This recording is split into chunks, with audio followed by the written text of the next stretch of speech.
다음 우리 신원식 예비 총장님께서 물어보겠습니다. 예, 감사합니다. 앞에 발제 두 분하고 토론 두 분이구나 좋은 내용을 했기 때문에 간략하게 제 의견을 말씀드리겠습니다. 우선 그 전에 오정건 교수님이 발표한 내용 첫 페이지가 북한 경제 성장률 추이와 한반도 환경 변화에서 아까 기억나시죠? 80년대 후반부터 90년대가 찬스였는데 놓쳤다. 야구를 보신 분들은 아시겠지만은 우리 팀이 노세 그 3루 말루입니다. 말루. 그래서 한 선수가 4번 타자가 나와서 야 역시 야구는 홈런이지. 그래서 어깨에 힘을 쫙딱 들어가 가볍게 쳐서 2루타만 쳐도 한 2, 3점 나는 건데 휙휙 휘두르다가 3진 먹어버렸어요. 완아웃 됐죠. 그 다음 5번 선수가 나와서 또 잘하려고 어깨에 힘 줬다가 병살타 맞았습니다. 그러면 노아웃에 말루가 빵점 됐어요. 그 다음에는 반드시 위기가 오죠. 그죠? 하늘이 준 기회를 못 살리면 위기가 옵니다. 역으로 뒤집어서 결정적인 위기를 극복하고 나면 찬스가 옵니다. 그래서 80년대 우리 노태우 정부하고 김영삼 정부가 결정적인 기회를 헛발질해서 날려서 지금 요 모양 요 꼴로 우리가 어려워졌는데 이번에 잘 넘으면요. 이번에 하노이 회담을 보면서 잘 넘을 수 있겠다라고 하는 가능성을 엿보아서 여기 계신 분들 아마 좀 흐뭇해서 뭐 소주를 드시든지 호프를 드신 분들이 하신 분들 꽤 계셨을 겁니다. 어쨌든 이번에 잘 넘으면 우리한테 찬스가 옵니다. 그러니까 희망을 가지고 어떻게 잘 넘을 것인가 지혜를 모아야 되겠다고 생각합니다. 북한의 핵 문제 해결은 원론적으로는 간단하죠. 우선 평화적인 방법으로 북한의 핵을 내려놓게 하는 북핵 협상을 원칙과 전략에 입각해서 추진해 나가면서 이러한 협상이 실패했을 때를 대비해서 이 박기라 교수님 쓴 책처럼 핵을 억제하는 대책. 그러니까 북한이 핵무장을 했다 하더라도 그 핵을 사용하지 못하도록. 그럼 공포의 균형을 가져야 되겠죠. 그러니까 미국이 가지고 있는 핵을 우리 것처럼 쓸 수 있도록 전술핵 재배치를 한다든지 한미 핵공유협정을 맺는다든지 미국의 핵을 이용하는 방법이 있을 거고 그게 신뢰의 완전성이 보장되기 어렵기 때문에 또 언제 미국이 어떻게 놓을지 모르기 때문에 우리 스스로 자위권 핵무장을 추진하든지 또 자위권 핵무장의 중간 단계 정도로서 일본처럼 핵 잠재력을 높이는 방법을 가진다든지 그 다음에 핵이라고 하는 것이 과거에 한 70몇 년 전에 발명된 폭탄이긴 한데 사실은 지금 아직까지 핵 정도의 위력은 없지만 점차 핵에 버금가는 비핵 그래서 소위 재래식 전력이라고 하죠. 첨단 전력들이 막 개발되고 있습니다. 그러니까 재래식 전력을 가지고 소위 공포의 균형이 어떻게 보될 것이냐 이 아까 박기라 교수님이 말씀드린 북한의 현 체제가 왕조 체제이기 때문에 정상적인 국가끼리는 각국의 국민의 수백만이 공포의 균형으로서 트레이딩 대상이 돼요. 네가 서울 시민을 500만 원 죽이면 내가 평양 500만 원 죽일게. 그러니까 싸우지 말자 이게 되는데 김정은은 자국 국민 몇백만보다 총폭탄 등신으로 국민들까지 다 무장이 돼서 김정은이 목숨이 더 중요합니다. 그러니까 우리가 김정은의 목숨을 제거할 수 있는 비핵 첨단 전략무기 특수무기가 핵 못지않게 공포의 균형이 대상이 되는 거죠. 이건 한국이 핵 무장을 안 해도 당장 할 수 있습니다. 이러한 것들이 핵 억제력이 될 것이고요. 그런데 이러한 핵 억제력이 실패해서 북한이 핵무기를 쏘았다. 그러면 발사하기 전에 지상에서 선제해서 경멸할 수 있도록 가지고 그게 아까 선제리 예방이 여러 가지 방법이 있을 거고 그거에 대한 무기 체계가 있을 거고. 그런데 지상에서 사진에 쏘기 전에 경멸이 실패해서 날아오는 것을 어떻게 하겠습니까? 하늘에서 막아놔야 됩니다. 그 미술 디펜스가 있어야 될 것이고. 그렇게 함에도 불구하고 결국 한 발이 떨어졌다. 그럼 피해를 최소화하고 빨리 피해를 복구하는 소위 사후관리 대책. 이러한 것들이 국가적 차원에서 또 군사적 차원에서 다 제 분야별로 이러한 카테고라이징을 해서 우리가 종합적인 대책을 수행하는 것이 결국 위기 대응 방향이 아닌가 이렇게 생각을 하고 끝으로 제가 최근에 미국 정상회담 이후에 며칠간 이루어진 그러니까 결국 북한이 동창리를 만작거리고 하는 이 상황에 대해서 제 생각을 간단히 설명을 제 나름대로의 분석 내용을 설명드리고 끝내겠습니다. 저는 현상 평가 이렇게 봐요. 저는 그 소위 중국이 내세운 추쌍이라고 하는 거, 쌍중단과 쌍계병행이 뭐 우리한테는 아주 그렇게 유리한 방법이 아닌데 사실 중국이 내온 방법대로 최근 1, 2년간 북핵에 관련된 상황이 진전되어 왔습니다. 그렇게 따지면 작년에 싱가포르 회담은 결국 쌍중단이죠. 그렇죠?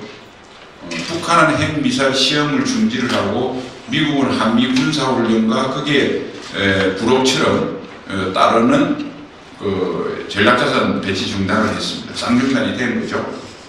그래서 오늘 이번에 하노이에서는 자, 쌍중단은 어느 정도 됐으니 쌍궤병행, 북한의 비핵화와 그리고 평화체제. 이 평화체제가 된다는 소리는 거기에 제재제는 당연한 거고요. 미국 수교도 들어가는 거고 뭐 다 들어가는 겁니다. 자, 이거를 교환하자 이렇게 됐는데 미국이 생각하는 비핵화 수준과 김정은이 생각하는 비핵화 수준이 안 맞아서 이게 깨진 겁니다. 그래서 이제 이영호가 그날 저녁에 한 이야기를 들어보면 북한의 의도는 이런 생각을 가지고 나온 것 같아요. 물론 우리 문재인 정부하고 사전에 교감을 했을 겁니다. 영변을 가지고 완전한 제재 해제를 맡겨야 한다. 김정은이 생각에. 그 다음에 이영호가 거기에 아주 재밌는 말을 했어요. 의미 있는 말을. 우리가 사실은 궁극적인 목표는 미국의 군사적 조치를 얻는 것인데 군사적 조치를 이야기를 하면 미국이 부담 가할까봐 제재 해제만 이야기했다. 기억나시죠? 이 미국의 군사 조치가 뭐냐면 유엔군 사령부 해체와 한미동맹 해체를 이야기합니다. 미 해구산 정책의 철폐를 이야기합니다. 그러니까 이놈들은 영변을 가지고 제재를 얻고 다음 날 이게 하노이에 성공을 하면 다음 회담에서 내가 영변 플러스 알파라고 하는 한두 군데의 농축 우라늄 시술 정도는 내가 양보할 수 있는데 확실히 그때는 주한미군을 때려보내고 한미동맹을 해체하라. 군사적 조치를 하라. 이게 저는 김정은의 로드맵이었다고 봅니다. 자, 그러면 북한은 주한미군 없고 대한민국 혼자만 있다 이거예요. 근데 지금 핵 물질 생산 시설이 미래의 핵이지 과거에 생산한 핵무기는 그대로 있는 거잖아요. 거기다가 저 착한 문재인 정부가 한국군 자주국방력을 완전히 무너뜨려버렸어요. 그 핵무기 하나 살짝 보이면 그냥 한국 갈 거예요. 혹시 누가 버틴다고 그러면 이미 전방은 다 허물어졌으니까 잠깐 걸어내리면 됩니다. 이게 김정은의 로드맵이라고 하는 것이 그날 이영호하고 최선희가 저녁 때 낙담해서 중물중물 떠드는 말에 단어가 있었다. 저는 이렇게 김정은의 의도를 봤습니다. 그다음 그 뒤로 며칠간 진행된 전개는 뭐냐? 자, 쌍중단과 트럼프는 미국 국민들한테 자, 역대 대통령이 못하는 대로 핵실험 안 해야지, 미사일 중단했지, 나 큰 성과를 일단 선전을 했습니다. 그걸 계속 이야기했잖아요. 그 말은 역으로 김정은이한테 제발 이건 하지 마라. 네가 시험을 하거나 발사를 하면 그렇지 않아도 내가 미국 국내 정치적 입지가 상당히 위태로운데 난 완전히 미국 국민들한테 체면이 구겨져. 정말 그래서 골치 아프다. 내일도 재선도 있는데 이 이야기거든요. 그 대신 네가 그동안 수십 년 동안 오매불망하던 연합훈련 중단은 네가 평양에 도착하기 전에 내가 줄게. 확답해 줄게. 그래서 발표해버린 겁니다. 한미군사훈련 중단. 그런데 여기서 또 서로 이해관계 미스매치가 있어요. 이게 끝나고 난 뒤 볼턴이나 입을 통해서 뭐였냐면 기자회담 할 때 우선 기자가 물었죠. 회담이 깨졌는데 추가적으로 유엔 대북 제재를 더 강화를 추진할 생각이 있느냐니까 트럼프가 없다고 그랬습니다. 그래놓고 뭐 했냐면 볼턴이 제재 이행을 강화하겠다. 그러니까 지금 김정은이가 정확하게 사실은 알 수 없지만 북한이 굉장히 어려울 거예요. 그러지만 북한에 아직까지 쌀이나 유류 가격이나 폭등이 없어요. 그럼 두 가지죠. 자기가 갖고 있던 비축미나 비축유를 막 풀어가지고 물가를 안정시키든지 또는 일부 환적 등을 통해서 밀무역 형태로 북한한테 밀무역을 대줄 수 있는 나라는 중국, 또 합리적 추정으로 하면 한국도 의심의 범주에 들어가는 국가가 되겠죠. 이런 걸 통해서 안정을 시키거나 이 두 가지를 동시에 하거나 뭐 되게 그런 범위 내에서 중요한 걸 안정시키고 있지 않겠어요? 지금 북한의 입장에서. 그러니까 북한은 지금 뭐냐면 트럼프 너가 제재 완화까지도 안 해준 거는 뭐 아쉽긴 하지만 뭐 벌어진 게 할 수 없다. 근데 볼턴이 이야기한 대로 제재 이행을 강화하는 건 내가 못 받아들여. 이게 니들이 이행을 강해서 환정을 못하게 하고 밀무역을 꽁꽁 묶어버리고 혹시 밀무역하는 그 중국 기업이나 또는 의심되는 한국 기업의 세컨들이 보이콧을 해서 완전히 제재 이행이 강화가 되면 난 죽는다. 그럼 난 혼자 안 죽는다. 넌 재선은 끝나는 줄 알아서 동창리를 만지작거리고 있는 거예요. 지금 이런 상태가 되어 있는 게 현재까지 상태고, 자 그러면 앞으로 어떻게 전개될 것이냐.